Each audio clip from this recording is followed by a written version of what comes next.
안녕하세요. 김호준입니다. 국정원 댓글 수사를 방해하기 위해 가짜 사무실, 가짜 서류를 만들어낸 국정원 사법방해 사건. 이 사건으로 인한 변정호 검사의 죽음에 대해 최근 일부 매체에서 윤석열 지검장의 책임을 거론합니다. 검찰 내부에서 업무 수행 중 발생한 일인데 지나치게 압박해 검사로서 마지막 자존심을 뭉갰다 하는 식입니다. 장례식장의 조문관 문무일 검찰총장에게 한 검사가 너희들이 죽였다고 고함을 질렀다며 검찰 내부 불만을 보도하기도 합니다. 이게 보수 매체의 과정이 아니라면, 그런 분위기가 실제 검찰 내부에 있다면 그런 사람들이야말로 그 죽음의 책임을 나눠 가져야 할 자들입니다. 검찰 자신의 고유 업무인 수사와 재판을 국정원이 방해하라고 검사들에게 시킨 공작 사건입니다. 자존심을 운운할 거면 검사에게 자신의 친정인 검찰을 속이라고 지시한 국정원을 거론해야죠. 국정원이 검찰을 병신으로 본 거 아닙니까? 어떻게 국정원을 규탄하고 국정원의 책임을 반드시 묻겠다고 하지 않고 그런 일이 다시는 없도록 사건의 진상을 철저히 규명하고 책임자를 처벌하겠다는 검찰 자신을 탓하고 앉아 있습니까? 못나고 비겁하게. 검찰은 자존심도 없습니까? 김어준 생각이었습니다. 요즘 그런 기사가 많이 나와요. 네, 그렇죠. 네, 검찰 내부가 어떻다니 주로 보수 매체 중심으로. 근데 이제 화를 내야 되는데 상대가 무서운 상대면 대신 화를 쏟을 상대를 찾아요, 보통. 네. 저는 딱 이런 경우라고 보는데 국정원이 자기 친정인 검찰을 속이라고 파견 검사들 시킨 거 아닙니까? 검찰을 병신 만든 거예요, 이게. 네, 위법한 지시라면 따를 필요가 없습니다. 이문정 검사건에서도 충분히 나오는데요. 무죄 구형했다가 지금 모든 것들이 다 무죄가 됐거든요. 위법한 지시를 따를 필요 없습니다. 근데 그 개개인 검사들이 무서워서 그랬다고 쳐요. 박근혜 정권 시절에 국정원에서 시키니까 개개인들은 그렇다고 쳐요. 하지만 이제 나중에 사정을 보니까 이제 이게 속이라고 한 것이고 진실이 드러났어요. 그러면 검찰이 화를 낼 대상은 박근혜 정권 그리고 그때 국정원을 향해 하는 건데, 그리고 자존심은 국정원이 그런 일을 검찰에게 더군다나 그걸 파견 검사에게 시켰다.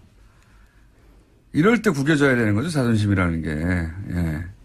근데 국정원이 이제 굉장히 막강한 상대고 또 두렵고, 그러니까 그냥 친정 식구들 뒤에서 욕하는 거 아니에요. 이게 자존심이 상하는 거지. 자기들끼리 검찰 순대고 욕하고 막 그런 검사들이야말로 제가 보기엔 국정원이 검찰을 무시해도 되는구나 하는 시그널을 주는 건 검사예요. 왜냐하면은 국정원은 검찰 보고 이런 일을 시켰는데 나중에도 자기들끼리 욕해. 앞으로도 그래도 되겠네? 이런 신호를 주는 거죠. 예.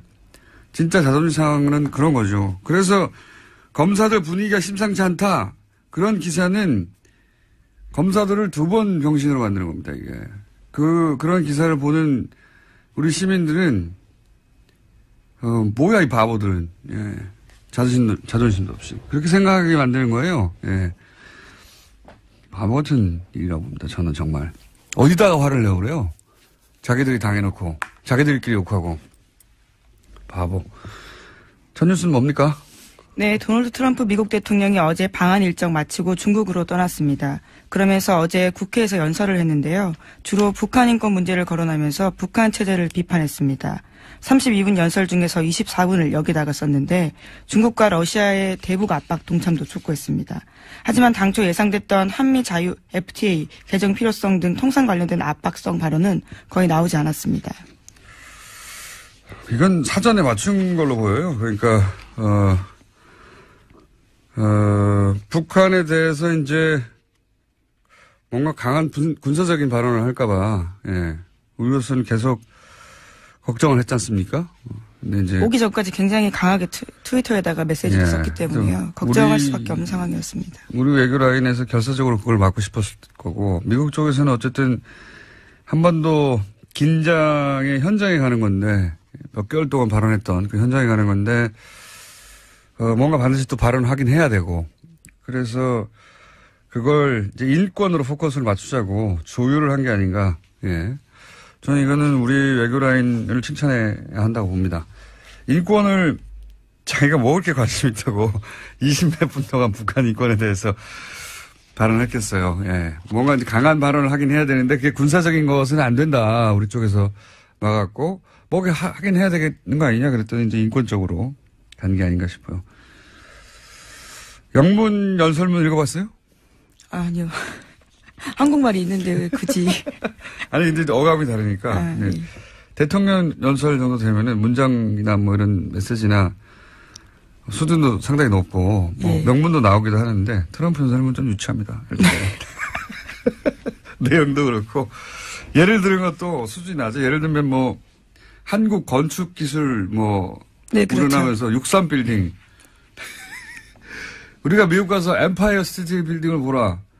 미국의 발전상 막 건축의 위대함 이런 거 그 미국 의회에서 연설했다고 해봐요. 그럼 하지도 않겠지만 예 아주 많은데 근데 그런 거 하고 무관하게 이제 트럼프는 이번에 한국인들에게 점수를 좀 따고 왔다고 봅니다. 저는 예. 아베를 무시했던 행동과는 다르게 예, 여기서는 뭐 하여튼 최대한 맞춰주고. 네, 또 특히 군 위안부 할머니를 안아주는 영상이 굉장히 화제가 됐었는데요. 전반적으로 한국 상황에 맞추고 돌발 상황 하지 않으려고 그래서 불안했던 시민들의 호감을 전 남겼다. 예. 장사했다 자기도. 네. 사람 근본이야 변하겠습니까? 많은 우리 외교라인이 트럼프하고 트럼프 이 돌발적인 트럼프 누구 말도 안 듣는 트럼프 에 대해서 사전에 여러 가지 프로토콜을 잘 조율했다. 이거 외교라인을 칭찬할 일이라고 봅니다. 저는 돌발 상황이 전혀 없었기 때문에. 반면에 일본은 이제 트럼프 가고 났더니 비판하는 기사가 이제 나오기 시작했어요. 예. 돈만 퍼주고 얻은 게 뭐냐. 특히 그 딸 이방카한테 거의 5천억 정도 되지 않습니까? 예. 네, 아이 그쪽에 투자를 하겠다라고 밝혔었죠. 골프장 이야기도 많이 나와요. 네, 어제 대놓고 자기 골프장 이야기를 했었습니다. 우리나라에서는 네. 일본에서요. 예. 자기 골프장 얘기하는 것도 웃기지 않습니까? 남의 나라에 와가지고 자기 골프장 잘하는 것도. 자기 골프장에서 한국 선수들이 1위를 했다라는 이야기였는데요. 포인트는 한국 선수 1위보다는 자신의 골프장이었던 것 같습니다. 그러니까요. 예. 참 희한한 사람이에요. 예. 어쨌든 자기 골프장 실컷 광고했고, 근데 일본에서 이제 아베하고 어제도 잠깐 소개했지만 일본에서의 아베 행동이나 아베 이번 외교에 대해서 일본 내에서도 이제 미국에서는 벌써 예, 노예적 상황이라고 아주 굴욕적인 표현을 했는데 일본 내에서도 이제 비판이 나오더라고요. 돈 많이 썼다는 거하고 골프 관련해서는 거기서 이제 정상 외교 어떤 뭐랄까요. 내밀한 어떤 스킨십을 올리는 예. 그런 거 한다고 하지 않았냐. 그랬더니 실제 뭐 대화록이 없어요. 근데 그 이유를 보도한 매체가 하나 있어요. 그 골프 실력이 떨어져가지고 주로 벙커에 빠져가지고 넘어지는 영상이 또 화제가 됐습니다. 넘어진 것도 넘어진 거지만 원래 코스를 골프는 그 이동을 하는 동안 같이 다니잖아요. 그 사이에 옆에 사람이 없으니까 그때 대화하고 뭐 이런다는 건데 뻥 뚫린 곳에서 도청의 위험도 없는 곳에서. 근데 벙커에 자꾸 빠지고 그러니까 코스를 같이 다니지를 못했대요. 대부분. 그래서 혼자 벙커에 자빠지고 급하게 가야 되니까 그런 영상이 나온 것이고 코스 대부분은 트럼프는 이제 마츠야마 그걸 모르시구나. 마츠야마 히데키인가요? 하여튼 골프 선수 있어요. 세계 랭킹사에. 대부분은 그 선수하고 다녔다. 이런 보도도 나오고 있습니다. 무슨 외교를 했냐, 뭐 이런. 예. 재밌는 보도들이 일본 쪽에서도 나오기 시작했어요. 자, 다음 뉴스는 뭡니까? 네, 군 사이버사령부 댓글 사건과 관련해서 이명박 전 대통령의 지시가 있었다라는 진술이 나왔다는 보도입니다. 그제 검찰에 소환됐던 김관진 전 국방부 장관의 진술이라는 건데요. 특히 김 전 장관의 19대 대선을 앞두고 이뤄진 사이버사 요원 증편을 이명박 전 대통령이 시켰다라고 인정했습니다. 그럴 줄 알았어요, 저는. 이분은 가자마자 입을 열 줄 알았어요. 김관진 전 마지막 임무가 실장이었으니까 전 실장은 네, 박근혜 정부에서 실장이었고요. 네. 이명박 정부에서는 장관이었습니다. 굉장히 긴 시간 동안 중용됐잖아요, 정권에 그렇죠. 의해서. 그렇다는 얘기는 정권 입맛에 굉장히 잘 맞춘다는 얘기거든요. 예. 상황에 따라 얼마든지 바뀔 수 있는 분이라 저는 이분은 바로 보여줄 사람이 없잖아요, 이제. 본인을. 예. 바로 실토하는 게 뭐 하루도 안 걸렸는데 이제 줄줄줄 다 나오고. 예. 그리고 반면에 이제 남재준 전 국정원장도 예, 어제 출석했습니다. 예. 이분은 김관진 실장하고는 스타일이 좀 다르죠. 자신이 굉장히 거물인 줄 아는 스타일인데. 예. 예, 어제도 굉장히 거칠게 이야기하고 갔는데요. 네, 이분도 다임엽니다. 예. 왜 그러냐면 이건 본인이 거물인 줄 아는 스타일이거든요. 대선 출마도 막 하고 막. 예, 실제로 예, 그렇죠. 예, 본인이 정점에 올라 있는 분이라고 착각하는데 국정원에는 이렇게 다른 출신으로 와서 국정원장 하고 지나가는 사람들한테 국정원 별 관심 없어요. 관심 없는데 대단하다고 생각하는 분들이 이제 검찰 조사를 받기 시작하면 본인이 거물이 아닌 것을 깨달아가는 과정이거든요. 예. 거물이 아닌 걸 깨달으면 또 입을 다 엽니다. 이분도 많은 이야기를 하실 것이다. 저는 전망하는 바입니다. 자, 그래서 드디어 이명박 전 대통령으로부터 지시를 받았다는 이야기가 처음으로 나왔어요. 예, 예. 당사자의 진술이기 때문에 굉장히 중요합니다. 이명박 전 대통령도 포토라인에 설 가능성이 커지게 된 건데요. 전 대통령이고 지금 바로 직전 대통령이 수감돼 있으니까 정치적 부담이 있어서 시간이 좀 걸리겠죠. 여러 가지 더 많이 쌓아서. 다만 이제 이 뉴스를 보고 원세훈 전 국정원장이 갈등하겠죠. 나도. 같은 댓글 혐의이기 때문에. 예. 내가 입 다물고 있는 게 무슨 사연이 있나. 뭐 이런 생각을 하지 않겠나. 예, 다만 김관진 전 장관 같은 경우에는 댓글 활동 목적에 대해서는 정치 관여가 아니라 대북 사이버전 일환으로 생각했다라는 이야기는 계속해서 하고 있습니다. 그건 이제 자기하고 직접 연결되는 거니까요. 예. 자기 거는 빠져나가고, 예. 남의 건 다 줄 거예요. 네, 그렇죠. 특히 그 70명을 뽑는 과정에서 호남 출신을 배제하라라는 이야기는 예. 대통령 지시였다라는 겁니다. 우리 편 뽑으라고 하면서 예. 특정 지역 출신들에 대해서 차별했다라는 이야기도 했습니다. 이런 건 빠져나가야 되거든요. 예. 선발할 때 자기 도장에 찍혀 있는데 시켜서 그랬다고. 예. 많이 생각하고 나오신 거예요. 예. 입을 원하는 건 다, 주실 분이다, 이분은. 검찰이 원하는 건 거의 주실 분이고, 예. 네, 현재 구속영장 청구하겠다라고 검찰이 밝혔는데요. 또 영장 실질이 있고 난 다음에 어떻게 또 진술이 더 자세히 될지도 봐야 될 것 같습니다. 자기를 지켜줄 사람이 없어요. 예. 남재준 전 국정원장도 스타일은 다르지만 다 주실 것이다. 자, 다음 뉴스는 뭡니까? 네, 검찰이 현재 박근혜 정부의 국정원 특수활동비 관련 수사를 진행하고 있는데요. 돈의 사용처를 추적 중입니다. 이와 관련해서 그중에 일부가 최순실 씨에게 건너갔을 가능성도 주목하고 있는데요. 관련된 보도를 어제 JTBC가 했습니다. 최순실 씨가 지난해 독일 도피 직전에 머물렀던 서울 강남의 아파트 전세금도 모두 현금으로 냈다라고 하는데요. 1억 5천만 원 보증금에 월세 750만 원이었습니다. 그런데 이때도요, 현금 다발을 냈는데 당시에 최순실 씨 계좌에서 돈이 빠져나간 흔적은 없다라고 합니다. 그 돈 일부가 최순실 씨에게 갔거나 혹은 그 돈의 관리 자체를 최순실 씨가 했거나 하는 추정이야 대한민국에 사는 사람들은 다 하는 거 아닙니까? 네, 다 하는데 그 중에서 이제 이게 그거겠죠. 9월 달 2억을 갑자기 가져오라고 한 정황이. 네, 2배로 늘렸었습니다. 네, 대체 뭐냐. 아마 이런, 아파트 전세금을 갑자기 내고 가려고 하는.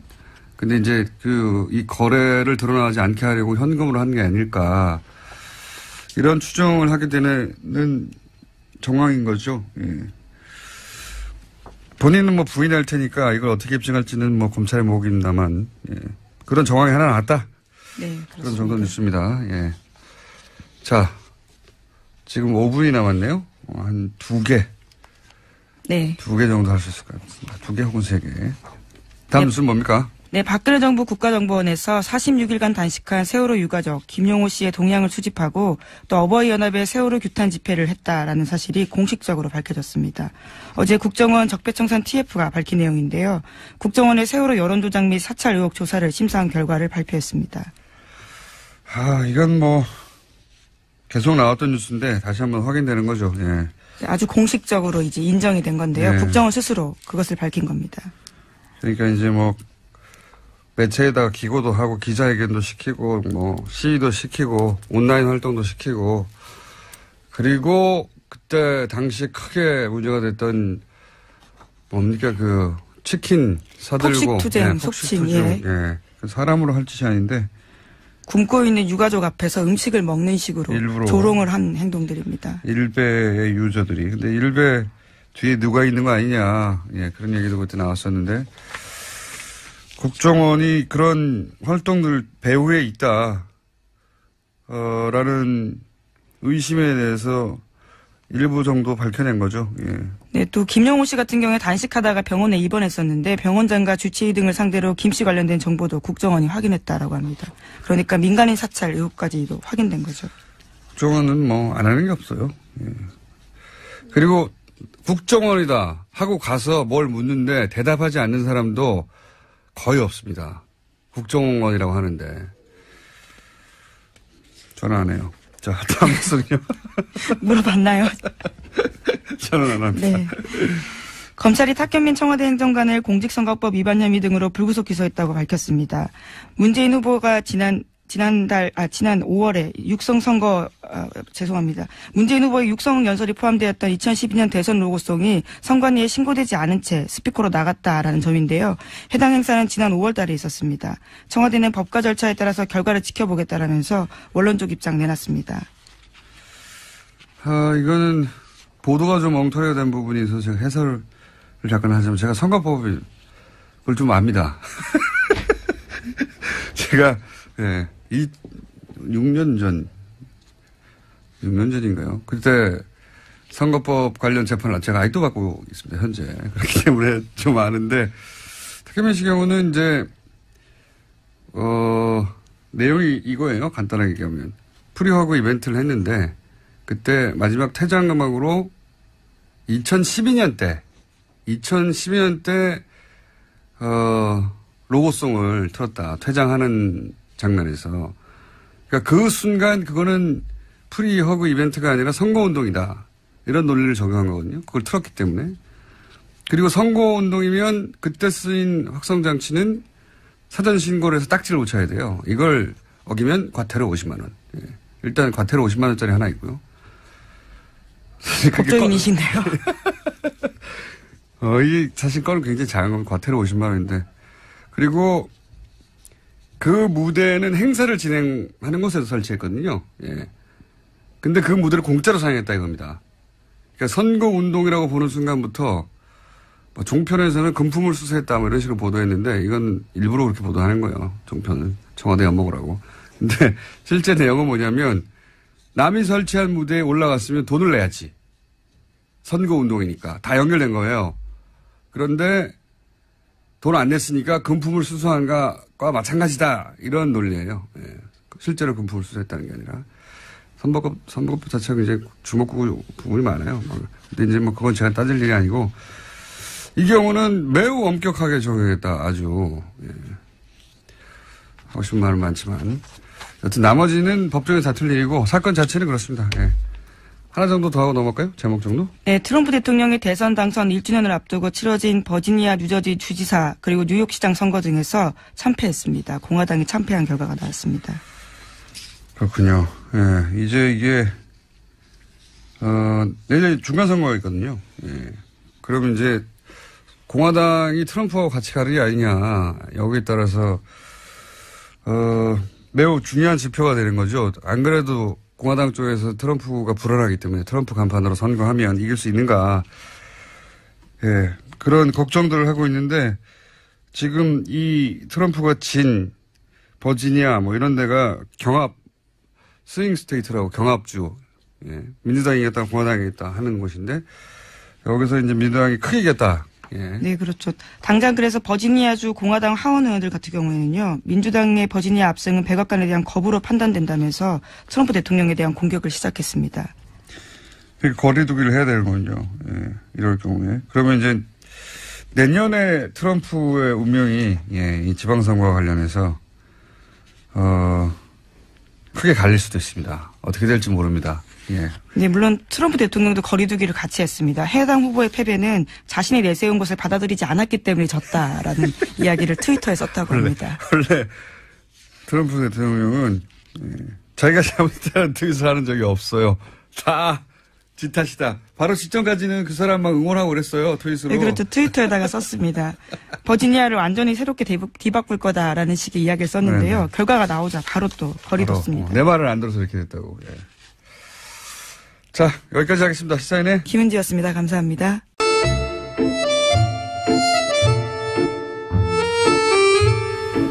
말도 많고 탈도 많은 코너. 네. 그러나 절대 없어지지 않는 코너. 더불어민주당 안민석 의원 나오셨습니다. 네, 오산 비행장이 오산했다고 생각하면 오산입니다. 오산 출신 내리사선 안민석 의원입니다.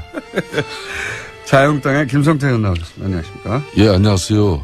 김성태 의원입니다.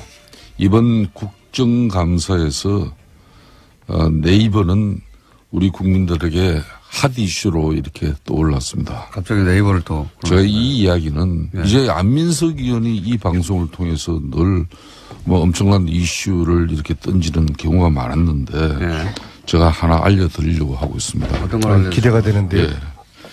예. 성남시에 이재명 시장이 성남시장이 그리고 이재명 시장이 구단주로 있는 성남에는 프로축구단 성남FC가 있다는 거 알고 계시죠? 네. 문제는 이 성남FC에 네이버가 저소득층 지원을 위한 시민단체를 거쳐서 39억을 지원을 했어요. 이 시민사회단체는 희망살림이라는 이런 애초에 본연의 네이버가 여권의 지자체장 그러니까 이 희망살림이라는 이 단체는 잘했네요. 저소득에 그러니까 성남 지역의 저소득층의 부채 탕감을 위해서 2012년도에 설립됐어요. 그런데 그러면 이 저소득층의 부채 탕감을 위해서 이렇게 뭐 해외 지원을 받는다든지 하면 그렇게 용도가 쓰여져야 되는데 네이버로부터 이게 돈을 39억을 받아가지고 40억을 받아가지고 이 본업보다는 이 성남 FC 그러니까 스포츠단 광고비의 대부분 이 기금을 사용을 했어요. 이 성남 FC는 지난 3년간에도 이 시민사회단체를 포함해가지고 두산이라든지 농협, 차병은 이런 기업에서도 총 166억을 후원 수입을 올렸어요. 그런 측면에서 일각에서는 이게 대가성 논란이 이제 발생이 되고 있습니다. 제가 왜 이야기를 오늘 꺼냈는가 하면요. 최순실 국정농단의 그 중심이 미르 K재단이라는 안민석 의원님 잘 아시죠? 그건 좀 너무 비하가 아닙니까? 아닙니다. 저 이야기를. 이거는 성남판 미르 K 스포츠 대단이에요. 예? 좀 많이 하신 것 같은데. 아니, 왜냐면은. 그러면 여기서 최순실은 누굽니까? 이 사건에서. 그거야, 뭐, 누구보다 잘 아시는 김호준. 제가 이러면은, 성남 FC의 구단주가 누굽니까? 이재명 시장이 최순실이에요? 이재명 때리게 하시는 겁니까? 아니, 때린다기보다는 이번 국정감사에서 네이버가 2015년, 2016년에 시민사회단체 그런 시민사회단체인 희망살림에 법인 회비 명목으로 지원한 40억 중에 이거 진짜 서민들 영시한 그 사람들의 빚 탕감 운동을 하는 사업비를 이 사업비 명목으로 40억 중에서 네이버가 40억을 줬는데 그 중에서 39억을 이 프로축구 성남 FC 그거는 유니폼 알겠습니다. 로고 근데 왜 난데없이 저 말씀을 하시죠? 이런 엄청난 이 상황이 벌어졌는데도 불구하고 왜 민주당에서는 이와 관련한 제대로 된 진상규명과 그러니까 입장이 나오지 않고 있습니까? 이재명 시장이 최순실이다 이거 아닙니까? 한마디로 하면 그럼 이재명 시장을 저희 인터뷰 한번 해볼게요. 아니 그러면은 성남시장이면은 이렇게 성남시에 있는 프로축구단 성남FC에 이렇게 순수하게 지원하는 그 지원은 별도로 받아야 되는 거지.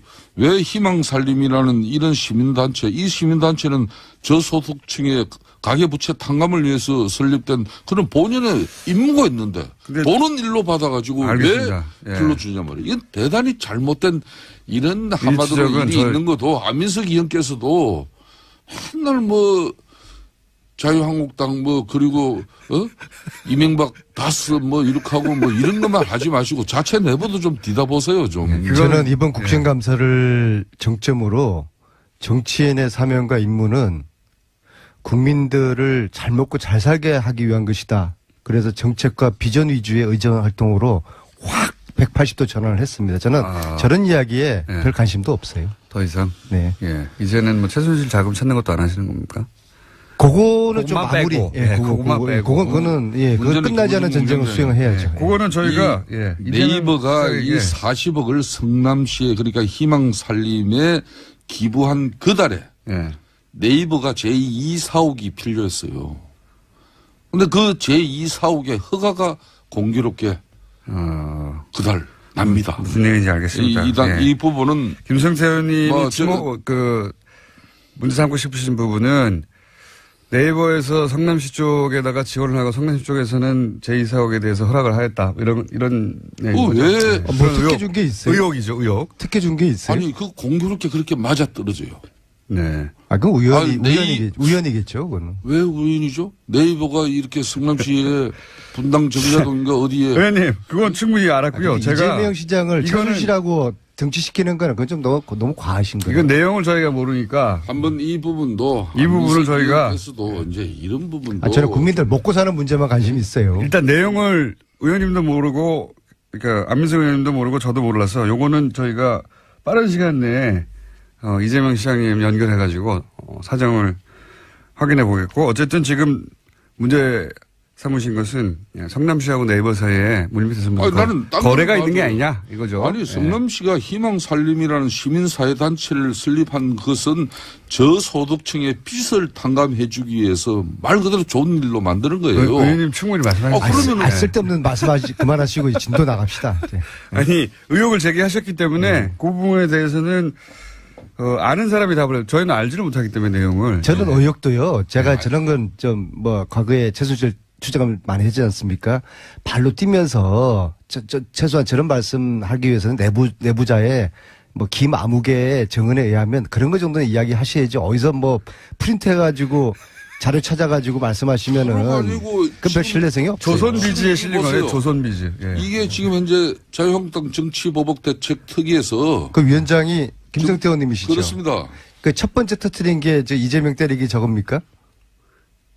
이 이전에 훨씬 있어요. 더 있어요? 더 있는데 지금 현재 이재명 시장도 우리 국민들이나 경기도 성남 시민들이 생각할 때는 정말 좋은 일로 이런 희망살림이라는 시민사회단체 만들었으면 그게 걸맞는 한마디로 단체로 운영이 되게 해야지 왜 이러면 돈은 그쪽으로 들어가게 해가지고 실질적으로 사용처는 지금 10분 동안 그 얘기만 하셨는데 알아들었습니다. 성남 구단의 FC에 사용하면 이건 편법적인 상황이 아니에요. 이런 거는 자꾸 이러시면은 김성태 의원님이 일각에서 지금 떠도는 안민석 경기도지사 출마해서 관련해가지고 저를 좀 키워주려고 한다고 그렇게 오해를 받아요. 이제 그만하셔요. 내가 안민석이를 도와줄 일이 없어요. 내가 왜 도와줘요?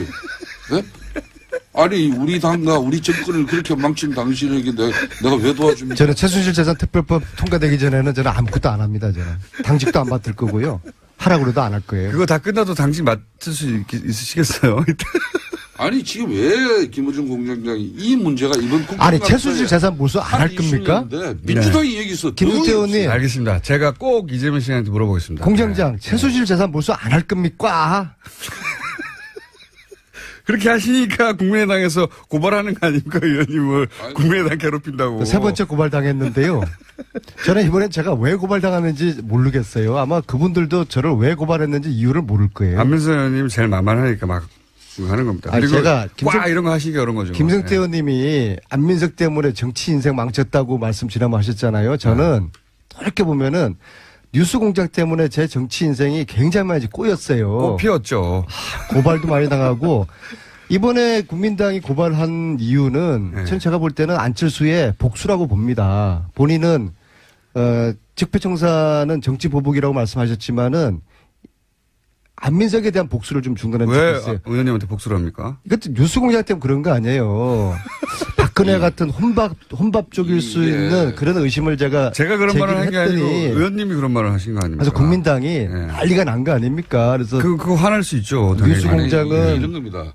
안철수 지금 대표께서도 웬만한 정치적 그 공격이나 이런 거면은 조금 지나면 잊혀지는데 이런 사람 자신의 이미지에 관한 부분이에요. 안철수 그러면 혼밥하는 사람으로 알고 있고. 네?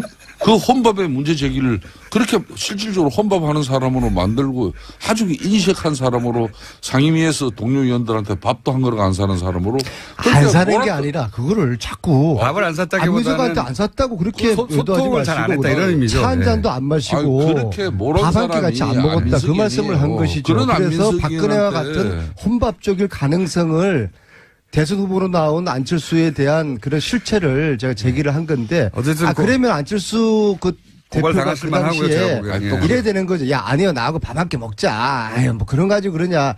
이렇게 하는 게 정상인데, 그걸 갖다가 방심위에 제소를 했잖아요. 그래서 뉴스공장이 김호준 공장장이 징계 먹었잖아요. 그러니까 안철수 제가 한 말은 아니에요. 안철수 대표는 뉴스공장이 지난 2월 달에 혼밥 문제를 갖다 안민석 의원이 제기하고 그 이후에 안철수 후보가 최순실 사태에 또 침묵했다는까지 그것도 이제 고발당했죠. 고소당해서 그게 이제 그건 무혐의 나오잖아요. 무혐의 나왔잖아요. 수원지검의 판결문이 뭐냐면은 안민석 의원의 주장은 아주 객관적이고 과학적인 데이터 분석에 의해 가지고 과학적이란 말까지는 안 했죠. 과학적이란 게 있습니다. 있어요, 진짜로. 사이언티픽. 그래서 그게 안철수 대표한테는 속기록을 검색해보고 한 말이다 이런 말이죠. 그러니까 지금 안민석 화가 난 거예요. 그래서 저한테 화는 날만하죠. 무차별 정치 복수를 지금 하는 겁니다. 그러니까 안철수 의원이 지금 어떤 상황이면요. 그 당시에 혼밥 뭐 그런 문제를 가지고 이렇게 살짝 던져놓은 돌 하나가 결과적으로 국민의당의 대선 플랜을 꼬이게 만드는 그런 파장을 일으켰어요. 그랬습니까? 결과는. 또 지금 당내 분란에 항상 이게 소재로 또 등장합니다. 그러니까 어찌 보면은 더 큰 파장을 만드는 게 옛날 얘기 그만하시고 이제 최순실도 그렇고 김관진 남재준 안철수도 그렇고 내가 이 말씀합니다. 내가 누누이 말하지 않습니까? 안민석 의원 말에 휘둘리면은 정치 인생이 꼬이고 안민석 의원한테 놀아나면 패가 망친다. 그런데 저는 이제 국민 초병으로서 편한 얘기 좀 하세요, 여러분. 이렇습니다라고 말씀하시는 거예요. 김관진 이번에도 공개적으로 요 이야기 왜 내가 고발당한지 국민들한테 알지 되는 그래서 왜 뭔가 유성혁과 안철수가 저렇게 싸우는지를 말씀드려야 되는 거 아니겠어요? 제가 그랬어요.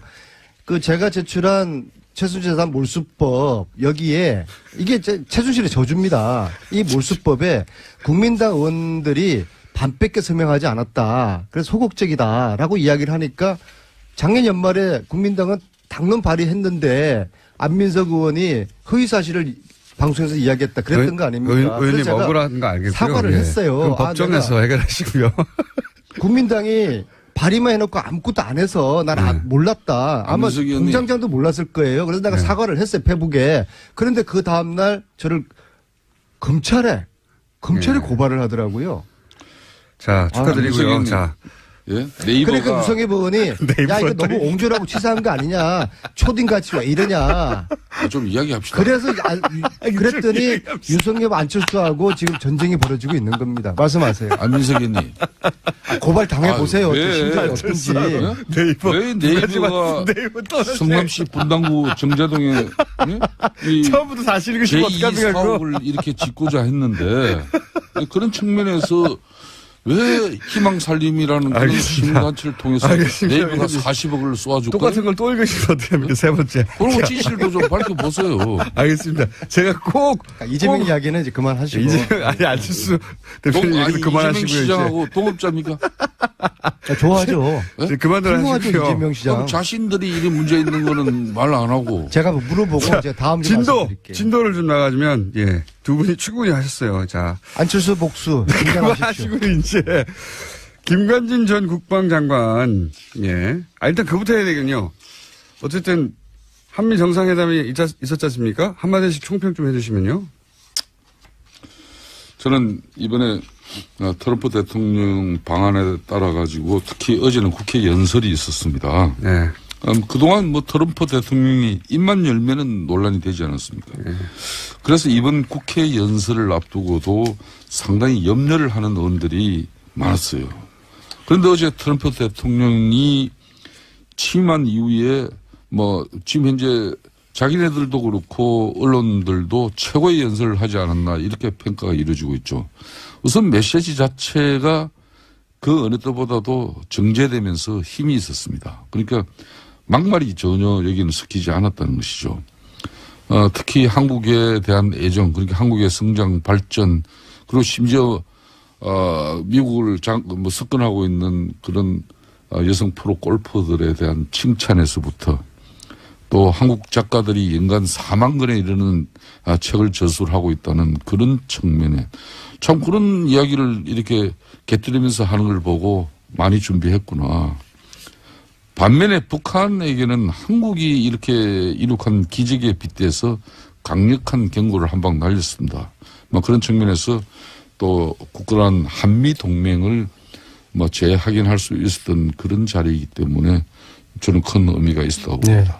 제가 지난 6월에 공군 1호기 대통령 전용기를 타고 특별 수행원으로 미국 갔을 때만 하더라도 트럼프와 문재인 사이에는 묘한 의구심과 불신이 흘렀어요. 트럼프 쪽에서는 문재인 대통령을 향해서 혹시 공산주의자 아닌가, 커뮤니스트 아닌가라는 의심을 가지고 있었고. 공산주의까지 생각했지만 실제로 그렇습니다. 그다음에 문재인 대통령 쪽에서는 트럼프 너무 통제가 안 되고 이 예측이 불가능하다 그랬는데 몇 달 사이에 이번 특히 방미를 통해서 방문을 통해서 두 정상의 이 신뢰가 굉장히 많이 돈독해졌다는 걸 느낄 수 있었고요. 만찬에는 초대 못 받으셨죠? 자, 두 번째요. 이번 만찬은 이번 이 방문은 한미 동맹 관계를 확실하게 보여주었다. 알겠습니다. 그래서 코리아 패싱 이런 이야기가 이제 사라졌다. 그래서 앞으로 우리 그 국회에서도 여야가 이제 정쟁 그만하고 초당적으로 이런 안보 문제 미국 가가지고 전술핵 배치해달라고 비굴하게 그런 사정하면 안 되죠. 안보 문제만큼은 한 목소리가 여야가 내야 되지 않겠습니까? 말씀은 왜 야당이 하면서 좀 분발하시고 좀 잘 하셔요. 안민석 의원님. 네. 참 여기서는 말이야 안보 문제만큼은 초당적으로 협력하자고요. 제1당의 당대표의 방미 활동에 대해서 비열하게 이렇게 표현을 한다는 게 어떻게 그러니까 이 교통방송이 맨날 방송윤리심의위원회에서 제소가 당하는 거예요. 언제까지 안민석 의원은 맨날 고발이나 당하고 본인만 고발 당하면 되는데 이 방송까지도 고발이 당한단 말입니다. 그런 거 언제까지 그럴 거예요? 김성태 의원님은 다 좋은데 한 가지 도드라진 아주 단점 하나가 있어요. 이거 꼭 고쳐야 됩니다. 저만 보면은 목소리가 이렇게 높아집니까? 아니 나는 목소리도 높아질 일도 없고 앞으로 이제 그러면 굳건한 한미동맹은 민주당이 목소리 높였어요. 저희들은 목소리 죽일게요. 미국에 갈 일도 없지 그러면은. 그렇게 하시겠습니까? 네. 초당적으로 협력하죠. 김성태 안민석부터 안보 문제만큼은 서로 협력하죠. 사드 유지하고. 지금 두 분이 당을 사드하고는 전혀 또 별개 말씀인데 왜 또 사드 유지하면서 북한의 핵미사일 제거하기까지는 사드가 필요 없는 대한민국을 사드가 필요 없는 한반도를 만들어야죠. 이제부터 우리가 중국 러시아하고의 관계도 잘 만들어가고 그분이 초당적 협력을 거론할 만큼 긴장을 당을 대표하지는 않는데요. 하시는 건 아니잖아요. 그렇죠. 북한의 핵미사일을 제거하고 한반도가 평화롭게 왕래될 수 있는 그런 국가체제를 서로 갑시다. 그런데 지금 민주당 입장에서는 지금 북한의 핵미사일이 당장 위협이 되니까 그냥 평화라는 그 단어 앞에 핵과 미사일을 덮어버리면은 그게 어떻게 평화고 안보입니까? 이걸 지적하는 거예요. 이런 논의는 국내에서 하고 미국 가가지고 엉뚱하게 사고 치고 돌아오고 그러지는 마시고요. 의견은 다를 수가 있잖아요. 국내에서 이야기하고 그다음에 좋은 의견 도출해가지고 안보 외교만큼은 우리 초당적으로 협력하자고요. 그러니까 지금 그리고 한반도 전쟁을 원하는 건 않잖아요. 지금도 안민석 의원님 북한의 핵 잠수함이 그리고 핵 항공모함이 세 척이 나와서 북한의 핵과 미사일을 제거하고 제재하는 압박의 수단으로 지금 동원되고 있습니다. 그렇기 때문에 여기에 우리도 특히 문재인 정권이 어떤 경우도 북한의 핵과 미사일이 그리고 핵이 폐기되기 전까지는 개성공단을 그 이전에 가동한다든지 금강산 관광을 또 미리 시작한다든지. 그러니까 자한당은 무조건 이런 일은 북한을 없도록 하세요. 비틀고 조르고 압박하자고 하는데 물론 그 필요합니다. 또 한편으로는 대화를 끊임없이 해야죠. 투체력으로 가야 되는 거죠. 북한하고. 이건 어떻습니까? 김관진 전 국방장관이 사이버사 증원이 이명박 대통령 지시했다고 했는데 이렇게 되면 이명박 대통령도 책임을 피할 수 없게 된 거 아닙니까? 간단하게. 이명박 MB가 무상급식 먹을 날이 머지 않았죠. 저는 크리스마스를 넘기지 않을 거라고 보고요. 특히 저는 이제 제가 그냥 추측에 정윤회가 유일하게 형님이라고 불렀던 김관진 국정농단 과정에서 어떤 역할을 했을까?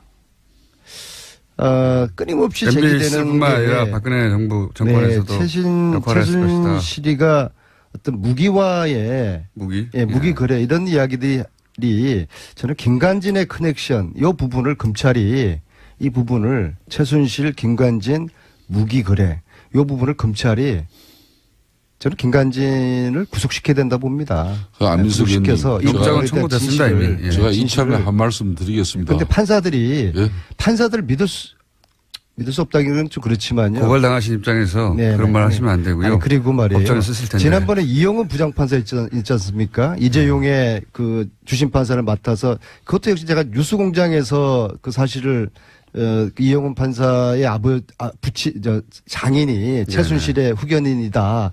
그래서 하루 만에 판사가 바뀌지 않습니까? 근데 그 판사가 지금 누구를 지금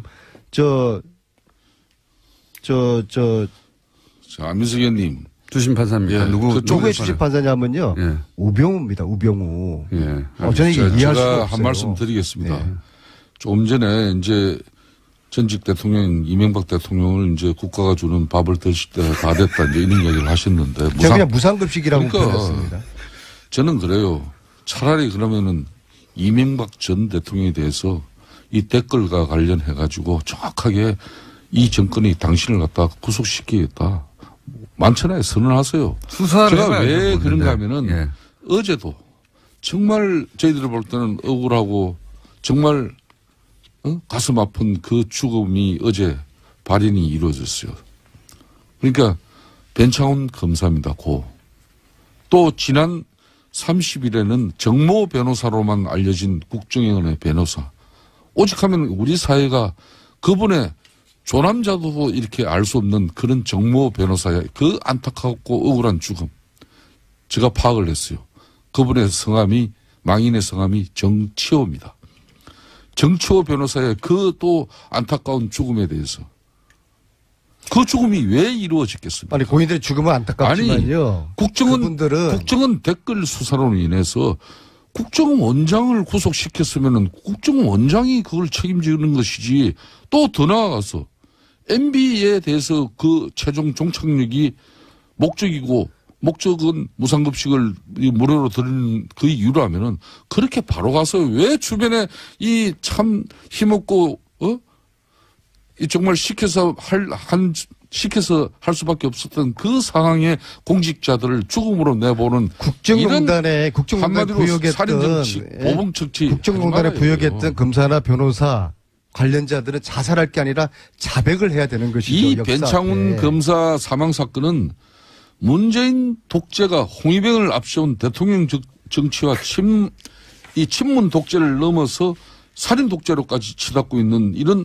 엄청난 사건이에요. 그렇기 때문에 저는 지금 이 순간부터 6개월 동안 이 정치 보복, 오로지 보복을 위한 정권으로 이렇게 국민들이 각인할 정도의 아니 국민들이 국정운영은 국민들의 70-80%라고 원하는 적폐청산 했다고 해서 독재라고 이게 독재입니까? 아니 적폐청산이라는 국민들이 원하는 걸 하면 독재예요. 아 좋아요. 적폐청산이라는 이름만 그렇게 내걸고 그 내용은 사실상 보복이고 또 정치 사찰이고 그러면 안 되잖아요. 저도 MB의 구속을 원하시는 거예요? 저는 안민석의 구속을 원하면 차라리 MB로 가라 이거예요. 왜? 의심에 대해서 일부 정도 밝혀낸 거죠. 예. 네, 또 김영호 씨 같은 경우에 단식하다가 병원에 입원했었는데 병원장과 주치의 등을 상대로 김 씨 관련된 정보도 국정원이 확인했다라고 합니다. 그러니까 민간인 사찰 의혹까지도 확인된 거죠. 국정원은 뭐 안 하는 게 없어요. 예. 그리고 국정원이다 하고 가서 뭘 묻는데 대답하지 않는 사람도 거의 없습니다. 국정원이라고 하는데.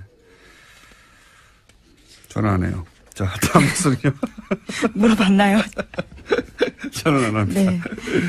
검찰이 탁현민 청와대 행정관을 공직선거법 위반 혐의 등으로 불구속 기소했다고 밝혔습니다. 문재인 후보가 지난 5월에 문재인 후보의 육성 연설이 포함되었던 2012년 대선 로고송이 선관위에 신고되지 않은 채 스피커로 나갔다라는 점인데요.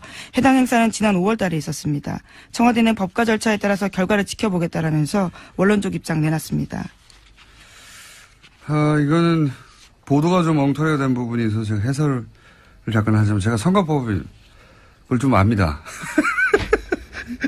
제가 6년 전인가요? 그때 선거법 관련 재판을 제가 아직도 받고 있습니다, 현재. 그렇기 때문에 좀 아는데, 탁현민 씨 경우는 이제, 내용이 이거예요. 간단하게 얘기하면. 프리허그 이벤트를 했는데, 그때 마지막 퇴장음악으로 2012년 때, 로고송을 틀었다. 퇴장하는 장면에서. 그러니까 그 순간 그거는 프리허그 이벤트가 아니라 선거운동이다. 이런 논리를 적용한 거거든요. 그걸 틀었기 때문에. 그리고 선거운동이면 그때 쓰인 확성장치는 사전 신고를 해서 딱지를 붙여야 돼요. 이걸 어기면 과태료 50만 원. 예. 일단 과태료 50만 원짜리 하나 있고요. 법조인이신데요. 이 사실 건은 굉장히 작은 건 과태료 50만 원인데. 그리고 그 무대는 행사를 진행하는 곳에서 설치했거든요. 예. 근데 그 무대를 공짜로 사용했다 이겁니다. 그러니까 선거운동이라고 보는 순간부터 뭐 종편에서는 금품을 수수했다 뭐 이런 식으로 보도했는데 이건 일부러 그렇게 보도하는 거예요. 종편은. 청와대 엿먹으라고. 근데 실제 내용은 뭐냐면 남이 설치한 무대에 올라갔으면 돈을 내야지. 선거운동이니까. 다 연결된 거예요. 그런데 돈 안 냈으니까 금품을 수수한 것과 마찬가지다. 이런 논리예요. 예. 실제로 금품을 수수했다는 게 아니라. 선거법 자체가 이제 주목구 부분이 많아요. 근데 이제 뭐 그건 제가 따질 일이 아니고 이 경우는 매우 엄격하게 적용했다. 아주. 예. 하고 싶은 말은 많지만. 여튼 나머지는 법정에서 다툴 일이고 사건 자체는 그렇습니다. 예. 하나 정도 더 하고 넘어갈까요? 제목 정도? 네, 트럼프 대통령이 대선 당선 1주년을 앞두고 치러진 버지니아 뉴저지 주지사 그리고 뉴욕시장 선거 등에서 참패했습니다. 공화당이 참패한 결과가 나왔습니다. 그렇군요. 예, 이제 이게 내일 중간 선거가 있거든요. 예. 그러면 이제 공화당이 트럼프하고 같이 가는 게 아니냐 여기에 따라서 매우 중요한 지표가 되는 거죠. 안 그래도 공화당 쪽에서 트럼프가 불안하기 때문에 트럼프 간판으로 선거하면 이길 수 있는가. 예, 그런 걱정들을 하고 있는데 지금 이 트럼프가 진 버지니아 뭐 이런 데가 경합 스윙 스테이트라고 경합주. 예, 민주당이 이겼다 공화당이 이겼다 하는 곳인데 여기서 이제 민주당이 컷 광과했고 근데 일본에서 이제 아베하고 어제도 잠깐 소개했지만 일본에서의 아베 행동이나 아베 이번 외교에 대해서 일본 내에서도 이제 미국에서는 벌써 예, 노예적 상황이라고 아주 굴욕적인 표현을 했는데 일본 내에서도 이제 비판이 나오더라고요. 돈 많이 썼다는 거하고 골프 관련해서는 거기서 이제 정상 외교 어떤 뭐랄까요 내밀한 어떤 스킨십을 올리는 예. 그런 거 한다고 하지 않았냐. 그랬더니 실제 뭐 대화록이 없어요. 그 이유를 보도한 매체가 하나 있어요. 그 골프 실력이 떨어져가지고 주로 벙커에 빠져가지고 넘어지는 영상이 또 화제가 됐습니다. 넘어진 것도 넘어진 거지만 원래 코스를 골프는 그 이동을 하는 동안 같이 다니잖아요. 그 사이에 옆에 사람이 없으니까 그때 대화하고 뭐 이런다는 건데 뻥 뚫린 곳에서 도청의 위험도 없는 곳에서. 근데 벙커에 자꾸 빠지고 그러니까 코스를 같이 다니지를 못했대요. 대부분. 그래서 혼자 벙커에 자빠지고 급하게 가야 되니까 그런 영상이 나온 것이고. 코스 대부분은 트럼프는 이제 마츠야마, 그건 모르시구나. 마츠야마 히데키인가요? 하여튼 골프 선수 있어요. 세계 랭킹사에. 대부분은 그 선수하고 다녔다. 이런 보도도 나오고 있습니다. 무슨 외교를 했냐, 뭐 이런. 예. 재밌는 보도들이 일본 쪽에서 나오기 시작했어요. 자, 다음 뉴스는 뭡니까? 네, 군 사이버사령부 댓글 사건과 관련해서 이명박 전 대통령의 지시가 있었다라는 진술이 나왔다는 보도입니다. 그제 검찰에 소환됐던 김관진 전 국방부 장관의 진술이라는 건데요. 특히 김 전 장관은 19대 대선을 앞두고 이뤄진 사이버사 요원 증편을 이명박 전 대통령이 시켰다라고 인정했습니다. 그럴 줄 알았어요, 저는. 이분은 가자마자 입을 열 줄 알았어요. 김관진 전 마지막 임무가 실장이었으니까 전 실장은 네, 박근혜 정부에서 실장이었고요. 네. 이명박 정부에서는 장관이었습니다. 굉장히 긴 시간 동안 중용됐잖아요, 정권에 그렇죠. 대해서. 그렇다는 얘기는 정권 입맛에 굉장히 잘 맞춘다는 얘기거든요. 예. 상황에 따라 얼마든지 바뀔 수 있는 분이라 저는 이분은 바로 보여줄 사람이 없잖아요, 이제. 본인을. 예.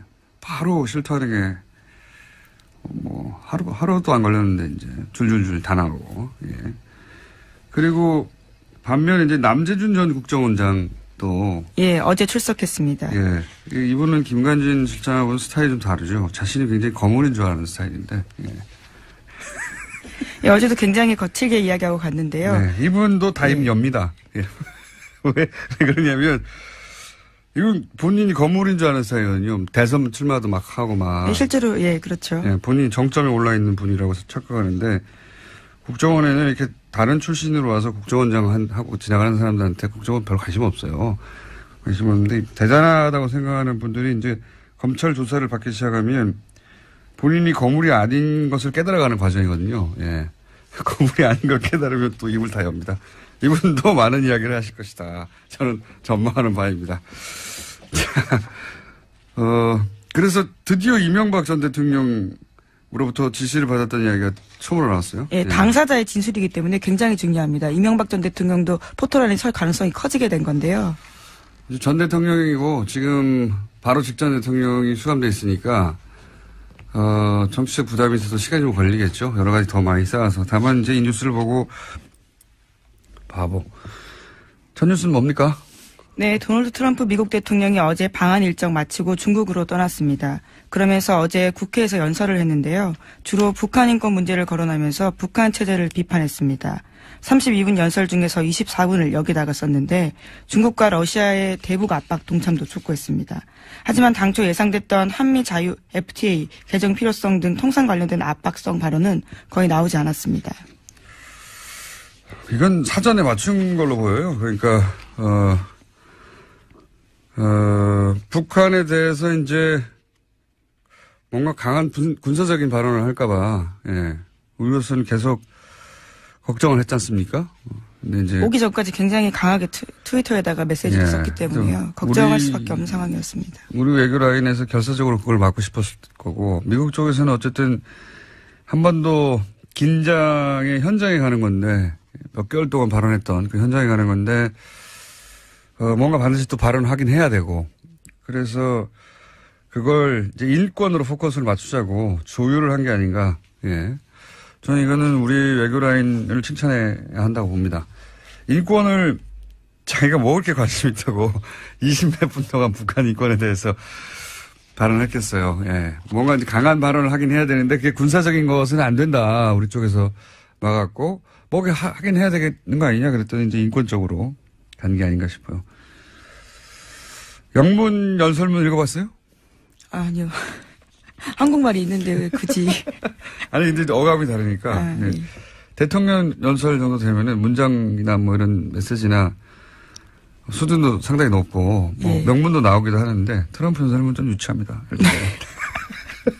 내용도 그렇고. 예를 들은 것도 수준이 낮아요. 예를 들면 뭐 한국 건축 기술 뭐 네, 그렇죠. 우러나면서 63 빌딩. 우리가 미국 가서 엠파이어 스테이트 빌딩을 보라. 미국의 발전상, 막 건축의 위대함 이런 거 그 미국 의회에서 연설했다고 해봐요. 그럼 하지도 않겠지만, 예, 아주 많은데, 근데 그런 거 하고 무관하게 이제 트럼프는 이번에 한국인들에게 점수를 좀 따고 왔다고 봅니다. 저는. 예. 아베를 무시했던 행동과는 다르게 여기서는 뭐 하여튼 최대한 맞춰주고. 네, 또 특히 군 위안부 할머니를 안아주는 영상이 굉장히 화제가 됐었는데요. 전반적으로 한국 상황에 맞추고 돌발 상황 하지 않으려고 그래서 불안했던 시민들의 호감을 전 남겼다. 예. 장사했다 자기도. 사람 근본이야 변하겠습니까만은 우리 외교라인이 트럼프하고 트럼프 돌발적인 트럼프 누구 말도 안 듣는 트럼프에 대해서 사전에 여러 가지 프로토콜을 잘 조율했다. 이거 외교라인을 칭찬할 일이라고 봅니다. 저는 돌발 상황이 전혀 없었기 때문에. 반면에 일본은 이제 트럼프 가고 났더니 비판하는 기사가 이제 나오기 시작했어요. 예. 돈만 퍼주고 얻은 게 뭐냐. 특히 그 딸 이방카한테 거의 5천억 정도 되지 않습니까? 예. 네, 아예 그쪽에 투자를 하겠다라고 밝혔었죠. 골프장 이야기도 많이 나와요. 네, 어제 대놓고 자기 골프장 이야기를 했었습니다. 우리나라에서는 네네. 일본에서요. 예. 자기 골프장 얘기하는 것도 웃기지 않습니까? 남의 나라에 와가지고 자기 골프장 잘하는 것도. 자기 골프장에서 한국 선수들이 1위를 했다라는 이야기였는데요. 포인트는 한국 선수 1위보다는 자신의 골프장이었던 것 같습니다. 그러니까요. 예. 참 희한한 사람이에요. 예. 어쨌든 자기 골프장 원세훈 전 국정원장이 갈등하겠죠. 나도. 같은 댓글 혐의이기 때문에. 예. 내가 입 다물고 있는 게 무슨 사연이 있나, 뭐 이런 생각을 하지 않겠나.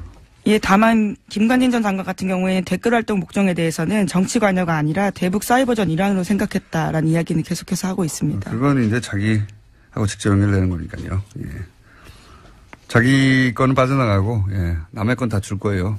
네, 그렇죠. 특히 그 70명을 뽑는 과정에서 호남 출신을 배제하라라는 이야기는 대통령 지시였다라는 겁니다. 우리 편 뽑으라고 하면서 특정 지역 출신들에 대해서 차별했다라는 이야기도 했습니다. 이런 건 빠져나가야 되거든요. 예. 선발할 때 자기 도장에 찍혀 있는데 시켜서 그랬다고. 예. 많이 생각하고 나오신 거예요. 예. 입을 원하는 건 다, 주실 분이다, 이분은. 검찰이 원하는 건 거의 주실 분이고, 예. 네, 현재 구속영장 청구하겠다라고 검찰이 밝혔는데요. 또 영장 실질이 있고 난 다음에 어떻게 또 진술이 더 자세히 될지 또 봐야 될 것 같습니다. 자기를 지켜줄 사람이 없어요. 예. 남재준 전 국정원장도 스타일은 다르지만 다 주실 것이다. 자, 다음 뉴스는 뭡니까? 네, 검찰이 현재 박근혜 정부의 국정원 특수활동비 관련 수사를 진행하고 있는데요. 돈의 사용처를 추적 중입니다. 이와 관련해서 그중에 일부가 최순실 씨에게 건너갔을 가능성도 주목하고 있는데요. 관련된 보도를 어제 JTBC가 했습니다. 최순실 씨가 지난해 독일 도피 직전에 머물렀던 서울 강남의 아파트 전세금도 모두 현금으로 냈다라고 하는데요. 1억 5천만 원 보증금에 월세 750만 원이었습니다.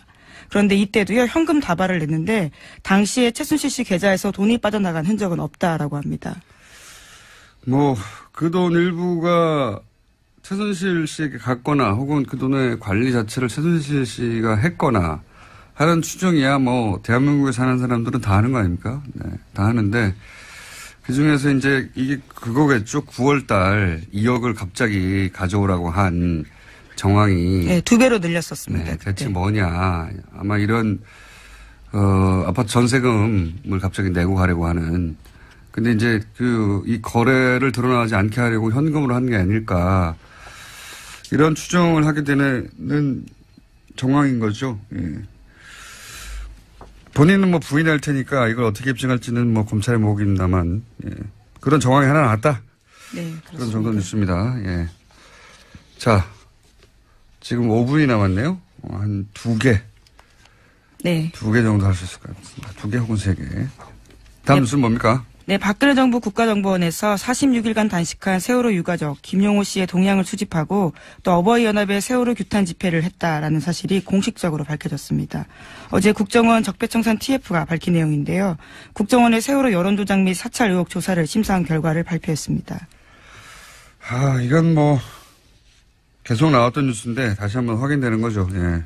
아주 공식적으로 이제 인정이 된 건데요. 네. 국정원 스스로 그것을 밝힌 겁니다. 그러니까 이제 매체에다가 기고도 하고 기자회견도 시키고 시위도 시키고 온라인 활동도 시키고 그리고 그때 당시 크게 문제가 됐던 뭡니까 치킨 사들고 폭식투쟁, 속칭. 예. 사람으로 할 짓이 아닌데 굶고 있는 유가족 앞에서 음식을 먹는 식으로 일부러 조롱을 한 행동들입니다. 일베의 유저들이. 근데 일베 뒤에 누가 있는 거 아니냐. 예, 그런 얘기도 그때 나왔었는데 국정원이 그런 활동들 배후에 있다. 라는. 안녕하세요. 김원준입니다. 국정원 댓글 수사를 방해하기 위해 가짜 사무실, 가짜 서류를 만들어낸 국정원 사법방해 사건. 이 사건으로 인한 변정호 검사의 죽음에 대해 최근 일부 매체에서 윤석열 지검장의 책임을 거론합니다. 검찰 내부에서 업무 수행 중 발생한 일인데 지나치게 압박해 검사로서 마지막 자존심을 뭉갰다 하는 식입니다. 장례식장의 조문관 문무일 검찰총장에게 한 검사가 너희들이 죽였다고 고함을 질렀다며 검찰 내부 불만을 보도하기도 합니다. 이게 보수 매체의 과정이 아니라면, 그런 분위기가 실제 검찰 내부에 있다면 그런 사람들이야말로 그 죽음의 책임을 나눠 가져야 할 자들입니다. 검찰 자신의 고유 업무인 수사와 재판을 국정원이 방해하라고 검사들에게 시킨 공작 사건입니다.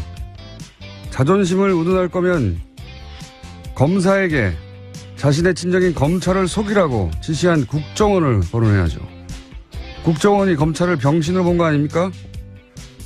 어떻게 국정원을 규탄하고 국정원의 책임을 반드시 묻겠다고 하지 않고 그런 일이 다시는 없도록 사건의 진상을 철저히 규명하고 책임자를 처벌하겠다는 검찰 자신을 탓하고 앉아 있습니까?